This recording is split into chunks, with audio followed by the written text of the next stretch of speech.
Το να θεωρεί κάποιος τις πανελλήνιες εξετάσεις ως την κρισιμότερη στιγμή της ζωής του είναι μια αρκετά συχνή αντίληψη μεταξύ των μαθητών στην Ελλάδα. Αυτή η αίσθηση της κρισιμότητας προκύπτει από διάφορους παράγοντες. Πολιτισμικές προσδοκίες. Στην ελληνική κοινωνία, υπάρχει ισχυρή έμφαση στη σημασία της εκπαίδευσης και της απόκτησης πανεπιστημιακού τίτλου σπουδών ως μέσο για κοινωνική και επαγγελματική ανέλυξη. Οικονομικές συνέπειες. Οι πανελλήνιες συχνά αντιμετωπίζονται ως ένας διαγωνισμός που μπορεί να καθορίσει τις μελλοντικές επαγγελματικές και οικονομικές ευκαιρίες του ατόμου. Ψυχολογική πίεση. Η πίεση για επιτυχία στις πανελλήνιες μπορεί να είναι έντονη, με τους μαθητές να αισθάνονται ότι το μέλλον τους εξαρτάται από την επίδοσή τους σε αυτές τις εξετάσεις. Κοινωνική πίεση.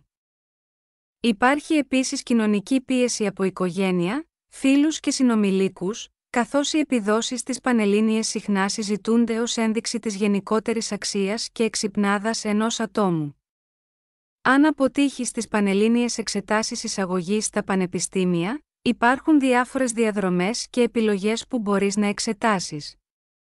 Μπορείς να αποφασίσεις να δώσεις ξανά τις πανελλήνιες την επόμενη χρονιά.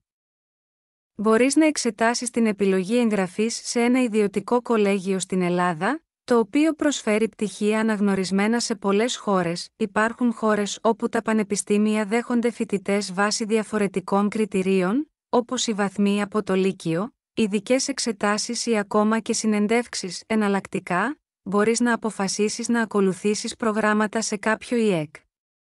Παρά την αντίληψη αυτή, είναι σημαντικό να θυμόμαστε ότι οι πανελλήνιες εξετάσεις είναι μόνο ένα στάδιο στην εκπαιδευτική και επαγγελματική διαδρομή ενός ατόμου.